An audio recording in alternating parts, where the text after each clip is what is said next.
നമ്മളിവിടെ ആദ്യം നോക്കുന്നത് ലോങ് ലെഗ്സ് എന്ന് പറയുന്ന സിനിമയെക്കുറിച്ചാണ്. 2020 അതായത് ഈ വർഷം തന്നെ പുറത്തിറങ്ങിയിട്ടുള്ള സിനിമയായിരുന്നു ലോങ് ലെഗ്സ്.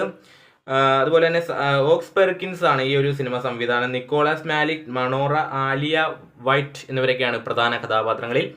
ചിത്രത്തിൻ്റെ ഒരു മെയിൻലി സ്റ്റോറി ഒക്കെ വേണേൽ ഒരു അമേരിക്കയിൽ നടക്കുന്ന ഒരു കഥയാണ് സിനിമ പറയുന്നത്. അതായത് അമേരിക്കയിൽ ഒരു സീരിയൽ കില്ലർ ഉണ്ട്. അപ്പോൾ ഈ സീരിയൽ കില്ലർ ഒരു കുടുംബത്തെ, അതായത് അമേരിക്കയിലെ ചില കുടുംബങ്ങളിൽ കയറി കുടുംബത്തെ മൊത്തവും മാരകമായ രീതിയിൽ കൊലപ്പെടുത്തുന്നതാണ് ചിത്രത്തിൻ്റെ ഒരു ബേസിക് സ്റ്റോറി. അതുപോലെ തന്നെ നമ്മുടെ ഈ ചിത്രത്തിലെ കഥാനായികയും ഈ സീരിയൽ കില്ലറും തമ്മിലുള്ളൊരു സംഘർഷണമാണ് ഈ സിനിമ മെയിനായിട്ട് തന്നെ സംസാരിക്കുന്നത്. സൂപ്പർ മൂവിയും കൂടെയാണ്, അടിപൊളി വയലൻസ് രംഗങ്ങളൊക്കെ ഉണ്ട്. അതുപോലെ തന്നെ ഈ സ്ലാക്ഷർ മൂവീസ് ഒക്കെ ഇഷ്ടപ്പെടുന്നവർക്ക് തീർച്ചയായിട്ടും കണ്ടിരിക്കാൻ പറ്റിയ ഒരു സിനിമയും കൂടിയാണ് ലോങ് ലെഗ്സ്. അടിപൊളിയായിട്ട് രീതിയിൽ കഥ പറഞ്ഞു പോകുന്നു. അതുപോലെ തന്നെ ഒരുപാട് രംഗങ്ങളിൽ ചോര തെറിക്കുന്ന സംഭവങ്ങളും അതും ഇതും ഒക്കെ വെച്ചാണ് ഈ സിനിമ കഥ പറയുന്നത്.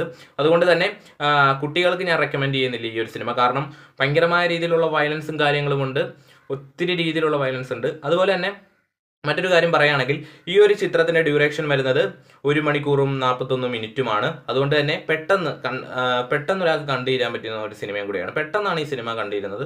പ്രത്യേകിച്ച് വലിയ കഥ എന്നൊന്നും പറയുന്നില്ല, ഇത്രയേ ഉള്ളൂ കഥ.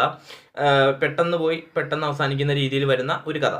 എന്തായാലും തീർച്ചയായിട്ടും സ്ലാഷർ ഇഷ്ടപ്പെടുന്നവർക്ക് തീർച്ചയായിട്ടും കണ്ടുവെക്കാൻ പറ്റിയ ഒരു അടിപൊളി സിനിമയാണ് ലോങ് ലെഗ്സ് എന്നുള്ളത്. എന്തായാലും കണ്ടിട്ടുള്ളവരാണെങ്കിൽ നിങ്ങളുടെ അഭിപ്രായങ്ങൾ തീർച്ചയായിട്ടും കമൻറ്റ് ബോക്സിൽ ഒന്ന് രേഖപ്പെടുത്തുക. ഓക്കെ, അപ്പോൾ നമ്മൾ ലിസ്റ്റിലെ രണ്ടാമത്തെ ചിത്രമാണ് ക്രിസ് നാഷ് സംവിധാനം ചെയ്ത് ഈ വർഷം തന്നെ പുറത്തിറങ്ങിയിട്ടുള്ള പുതിയ ചിത്രം ഇൻ വയലന്റ് നേച്ചർ. ഒരു സ്ലാഷർ ഫിലിം കൂടിയാണ്.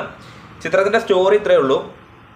ഇതിനകത്തൊരു സൈക്കോ ഉണ്ട്, ഒരു സൈക്കോ കില്ലർ ഉണ്ട്. അദ്ദേഹത്തിന് ഊമയാണ്, ഒന്നും പറയില്ല. അതുകൊണ്ട് തന്നെ അദ്ദേഹമാണെങ്കിൽ ഒരു കുഴിയിൽ നിന്ന് പുനർജനിക്കുന്നതാണ് ഈ ഒരു ചിത്രത്തിൻ്റെ കഥ. അതിനുശേഷം അദ്ദേഹം നടന്ന് ഒരുപാട് ആളുകളെ ട്രാവൽ ചെയ്ത് ഒത്തിരി ആളുകളെ കൊല്ലുന്നതാണ് ചിത്രത്തിൻ്റെ ഒരു സ്റ്റോറി. അതും വളരെ മൃഗീയമായിട്ടുള്ള വയലൻസ് സീൻസുകളാണ് ഈ ഒരു ചിത്രം ചിത്രീകരിച്ചിട്ടുള്ളത്. പിന്നെ ഒരു കാര്യം എടുത്തു പറയുകയാണെങ്കിൽ ഈ ചിത്രം മേക്ക് ചെയ്തിട്ടുള്ള രീതിയാണ്. അതാണ് ഞാൻ ആദ്യം തന്നെ പറഞ്ഞത്, വയലൻസിൻ്റെ കൂമ്പാരമാണ് ചിത്രത്തിൽ. ഒരുപാട് തരം വയലൻസ് രംഗങ്ങൾ, അതായത് കുടലും കരളും ഒക്കെ വെളിയിൽ ചാടുന്ന തരത്തിലുള്ള, അതായത് ഒരുമാതിരി ബ്രൂട്ടൽ രംഗങ്ങൾ, അത് ഭയങ്കരമായ ബ്രൂട്ടൽ രീതിയിൽ ചിത്രീകരിച്ചിട്ടുണ്ട് ഈ ഒരു ചിത്രത്തിൽ. പല രീതിയിൽ, അതായത് മൊത്തം അതേ ഉള്ളൂ ചിത്രത്തിൽ.